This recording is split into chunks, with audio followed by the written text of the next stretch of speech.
Olá, turmas 1005 e 1006. Vamos para mais uma aula do ensino remoto. Bom, o tema da aula de hoje é a estrutura das palavras. Vamos entender pela estrutura das palavras o estudo sobre os elementos mórficos que compõem as palavras, que a gramática vai chamar de morfemas. Entendam por morfemas um pedacinho da palavra. Nós temos a palavra inteira e os seus elementos que não tem a ver com as letras da palavra, muito menos as sílabas. Estamos falando de pedaços da palavras, que a gramática chama de morfemas, e que se dividem entre os morfemas lexicais, que são aqueles que possuem um significado, e os morfemas meramente gramaticais. Então vamos começar pelo primeiro desses morfemas, que é o chamado radical da palavra. Entendam como radical aquele elemento mórfico, aquele pedacinho da palavra que, por si, já traz praticamente o significado da palavra. É como se fosse uma espécie de esqueleto da palavra que já tem esse poder e essa capacidade de já trazer algo relacionado ao que é o significado dessa palavra. Temos aqui como exemplo a palavra carro e temos como radical dessa palavra o elemento mórfico car, que está aí em destaque em vermelho, C-A-R-R. E um segundo elemento mórfico que é acrescentado ao radical dessa palavra, que aí seria essa vogal O. Radical car e esse elemento mórfico que já vamos estudar, que seria essa vogal O sendo unida ao radical e formando o tema da palavra carro. Em seguida temos os outros exemplos, agora de palavras que são derivadas dessa palavra primitiva carro. Que aí nós temos como exemplos carreta, carrinho, carrão e carreata. Reparem que em todas essas palavras derivadas da primitiva carro, em todas elas há um elemento mórfico em comum a todas elas, tá? Que esse elemento seria nada mais nada menos do que o radical. Então eu entendo por radical como esse pedaço da palavra o que, primeiro, já traz uma carga de significado dessa palavra e também vai representar um elemento incomum, tanto na palavra primitiva, que aqui no exemplo é carro, tanto na primitiva quanto nas palavras derivadas dessa primitiva. E aí tivemos o acréscimo dos elementos mórficos eta na palavra carreta, inho na palavra carrinho, ão na palavra carrão e eata na palavra carreata. Então são palavras, 4 exemplos de palavras derivadas da primitiva carro e em todas elas há esse elemento mórfico em comum entre todas essas palavras, que nada mais é do que o radical. Muito bem. Agora reparem na palavra feliz. Trata-se de uma palavra primitiva que vai gerar outras palavras derivadas dessa primitiva. E o primeiro exemplo dessa derivada é a palavra infeliz. Reparem que houve o acréscimo de um elemento mórfico antes da palavra primitiva feliz. Reparem que no segundo exemplo de derivada, nós temos a palavra felizmente. E esse elemento mórfico mente foi acrescentado, dessa vez, não antes, mas depois da palavra primitiva, depois do radical dessa palavra primitiva. E por último, houve um acréscimo tanto antes quanto depois de dois elementos mórficos. O que veio antes, in, e o que veio depois, mente, foram acrescentados e isso gerou uma palavra derivada de feliz, infelizmente. Bom, quando o elemento mórfico vem antes da palavra primitiva, nós vamos classificar esse elemento mórfico como prefixo. Quando vem depois, já classificamos como sufixo. Então, o elemento mórfico veio antes, é prefixo. Veio depois, sufixo. Nas aulas seguintes, nós vamos estudar os processos de formação de palavras. E aí teremos processos de composição e de derivação das palavras.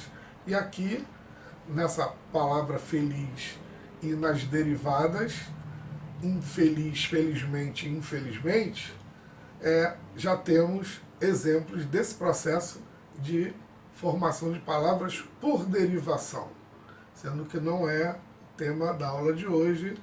Nas aulas seguintes vamos trabalhar isso de forma bem específica, classificando derivação prefixal, derivação sufixal, a prefixal e sufixal e também a parasintética. Ok. Bom, outro elemento mórfico além do radical é o chamado tema. E o tema nada mais é do que o acréscimo de uma vogal temática ao radical. Bom, então para entender o que é o tema, vamos entender o que vem a ser uma vogal temática. E aí temos dois tipos: a vogal temática nominal e a vogal temática verbal. A nominal, ela se refere a palavras que representam nomes, né? Em geral, substantivos. Temos aí exemplos: casa, livro, pote. E o acréscimo dessas vogais ao final da palavra, o A em casa, a vogal O em livro e a vogal E em pote, nós vamos considerar, já que se trata de palavras que representam nomes, e aqui no caso específico são substantivos, 3 substantivos, então essas vogais A, O e E são vogais temáticas nominais, porque estão sendo inseridas para formar o tema em palavras que são nomes. Mas temos também vogais que se acrescentam ao radical de verbos. E aí teríamos vogais temáticas verbais, de primeira conjugação, como o verbo amar.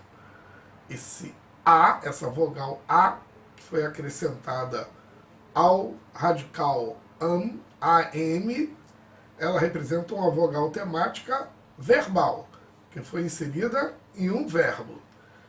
De segunda conjugação, vender, a vogal temática verbal E. E de terceira conjugação, o verbo partir, a vogal temática I. Muito bem. Além de vogal temática nominal e verbal, nós temos a chamada vogal de ligação. E a vogal de ligação, ela, como o próprio nome já sugere, ela vai ligar uma determinada desinência ao radical da palavra. Reparem na palavra gasômetro. Nós temos uma desinência, metro, e temos o radical gás. Por uma questão de uma pronúncia, de uma melhor pronúncia, nós acrescentamos uma vogal fazendo a ligação entre a desinência e o radical. Porque, do contrário, se a desinência fosse acrescentada diretamente ao radical, não soaria bem, né? A pronúncia não ficaria adequada. Ficaria algo como gás-metro, gás-metro. Então, quando você coloca a vogal de ligação O entre a desinência metro e o radical gás, ficou a pronúncia mais agradável e mais adequada, gasômetro. A mesma coisa acontece com a palavra maresia. Nós temos a desinência zia e o radical mar. E pela mesma questão que eu expliquei sobre gasômetro, houve aí o acréscimo de uma vogal de ligação E para que a desinência zia não fosse colocada diretamente ao radical. Então, a vogal E serve como ligação entre desinência e radical para que se mantenha uma pronúncia mais adequada, que soe melhor, como é o caso. Maresia soa muito melhor do que se disséssemos marzia, marzia. Certo? Muito bem. Da mesma forma que nós temos uma vogal que serve pura e simplesmente para ligar uma desinência ao radical, mantendo uma pronúncia mais adequada, que soe melhor, o mesmo acontece com o uso de consoantes, para que essas consoantes façam também, da mesma forma que as vogais, a ligação entre desinências ao radical. Reparem, por exemplo, a palavra paulada. Nós temos o radical pau e a desinência ada. Se eu faço a ligação direta da desinência ada ao radical pau, ficaria pauada, pauada. Vou dar uma pauada em você. Ora, para que se pudesse evitar, né, que a palavra soasse de forma inadequada, há o acréscimo dessa consoante de ligação para que a desinência não seja ligada diretamente ao radical e com isso se consiga uma pronúncia mais adequada e que soe melhor, como é o caso de paulada. Agora sim, posso dar uma paulada em vocês que vai soar bem, certo? Pelo menos gramaticalmente, né? O mesmo com a palavra cafeteira. Nós temos o radical café e a desinência eira. Cafeeira. Ficaria esquisito, né? Se eu uso a consoante T como consoante de ligação entre a desinência eira e o radical café, agora sim, cafeteira soa bem melhor, correto? Bom, agora vamos passar para as desinências, né? Falamos em desinências e agora vamos explicar o que vem a ser esse elemento mórfico. Bom, temos desinências nominais também e desinências verbais.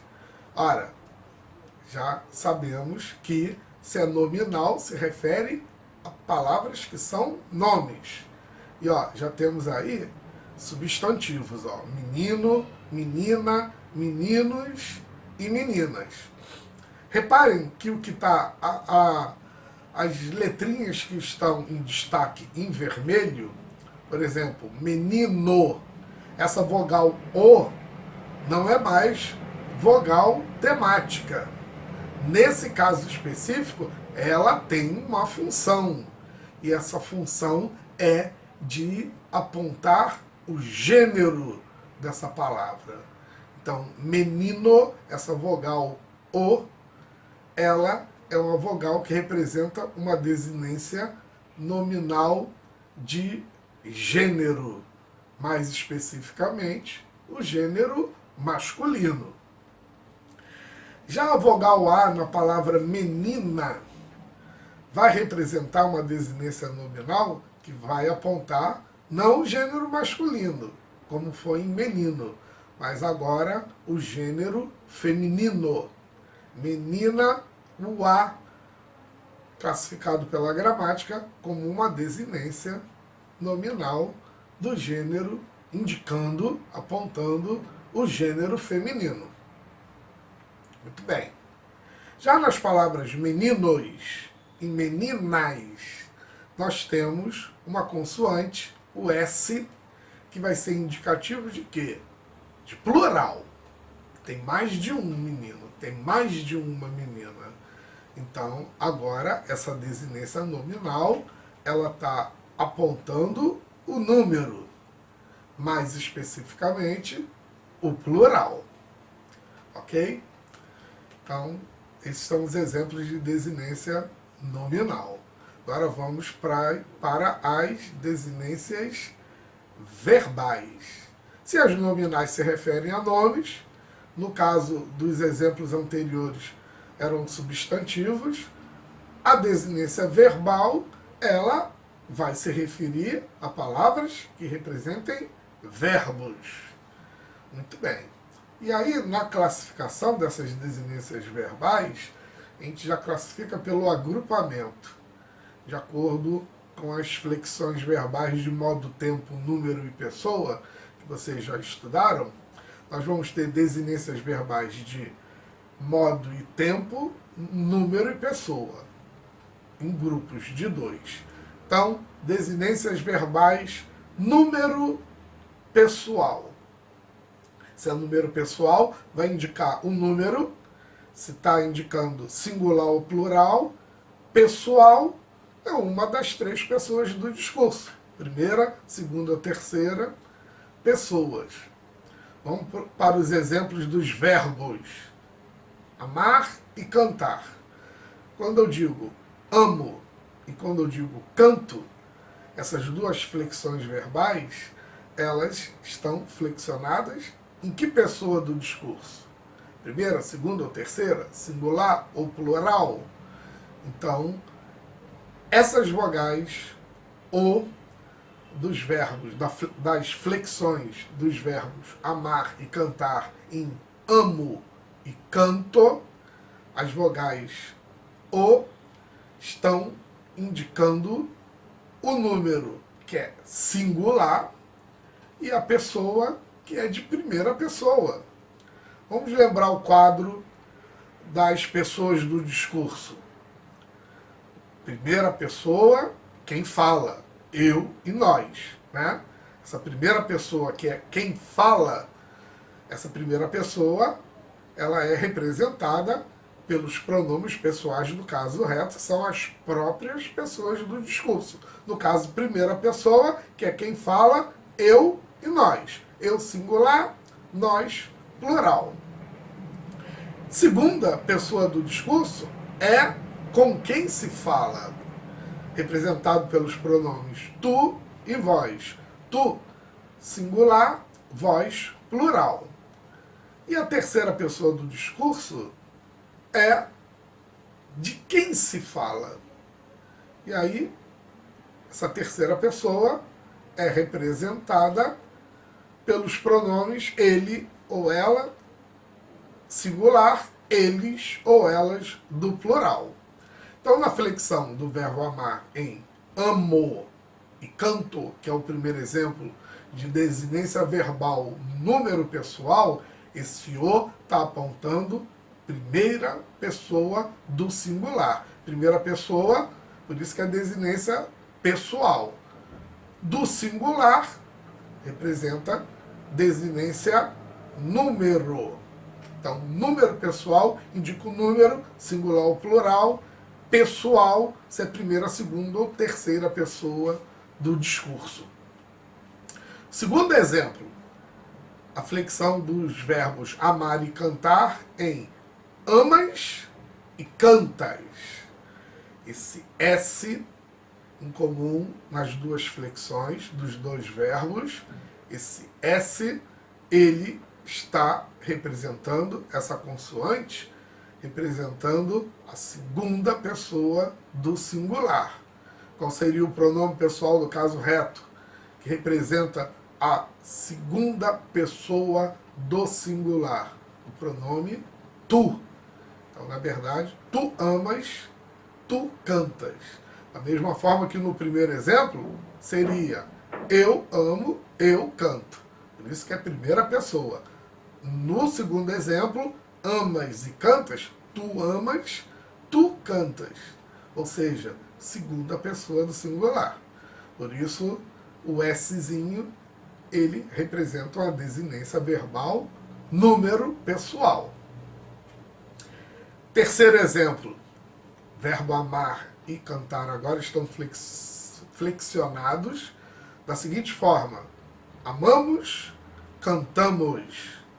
Então agora nós temos essa desinência verbal mos, tanto no verbo amar quanto no cantar, que vão estar representando o quê? Primeira pessoa do plural. Nós tivemos o primeiro exemplo de primeira pessoa, que foi do singular. Amo, canto. Eu amo, eu canto. Agora, no terceiro exemplo, nós temos o amamos e cantamos, que também é de primeira pessoa, sendo que agora é primeira pessoa do plural. E nesse caso, o mos é desinência número pessoal, de primeira pessoa do plural. Ou seja, nós amamos, nós cantamos. Primeira do plural. O último exemplo de desinência verbal número pessoal são as flexões dos verbos amar e cantar em amam, cantam. Repare que o M final representa uma desinência número pessoal de terceira pessoa do plural. Ora, nós temos os pronomes eles ou elas amam, eles ou elas cantam. Então esse M representa uma desinência verbal número pessoal, mais especificamente de terceira pessoa do plural. Ok? Além da desinência verbal número pessoal, nós temos também as desinências verbais modo temporais, porque vão estar representando o modo verbal, que são três: o modo indicativo, o modo subjuntivo e o modo imperativo, que vocês já estudaram. E temporal, porque é a flexão de tempo do verbo. Nós temos o tempo presente, temos os três tempos de pretérito e os dois tempos de futuro. Então, essa desinência verbal vai estar indicando ao mesmo tempo o modo, se é indicativo, subjuntivo ou imperativo, e o tempo verbal, se é presente, se é pretérito ou se é futuro. Vamos aos exemplos. Então, nós temos, continuando com os verbos amar e cantar. Na flexão amava, e na flexão cantava, o vá, que está aí em destaque em vermelho, estão indicando tanto o modo, que seria o modo indicativo, é aquele modo concreto, real, que acontece de fato, ao contrário do modo subjuntivo, que seria algo hipotético, né, que poderia vir a acontecer, e o imperativo, que seria aquela ordem, né, uma ordem ou um pedido, né, ou até uma sugestão. E, além de estar indicando o vá, a desinência verbal vá, além de estar indicando o modo indicativo, indica também o tempo verbal, que seria o pretérito imperfeito. Segundo exemplo, amara e cantara. Agora o ra, tanto no verbo amar quanto no verbo cantar, nessas duas flexões, amara e cantara. Continuamos aqui com o modo indicativo dessas desinências ra, indicando o modo indicativo, e o tempo agora passa a ser o pretérito mais que perfeito. Bom, por último, além de termos as desinências nominais e verbais, nós temos as desinências que se referem às formas nominais do verbo. Por isso são chamadas de desinência verbo nominal. Se refere ao verbo, mas não sua flexão em modo, tempo, número e pessoa, mas a sua forma nominal, que são 3 formas nominais do verbo. O infinitivo, que é o nome do verbo, o gerúndio, que seria o verbo, aquela ação ainda acontecendo, ainda em andamento, e a terceira e última forma nominal do particípio, que é aquela ação já acabada, já concretizada. Exemplos. Exemplo de desinência verbo nominal. O R, indicando o infinitivo, e o exemplo, verbo amar. O R é desinência indicativa do infinitivo, da forma nominal do infinitivo.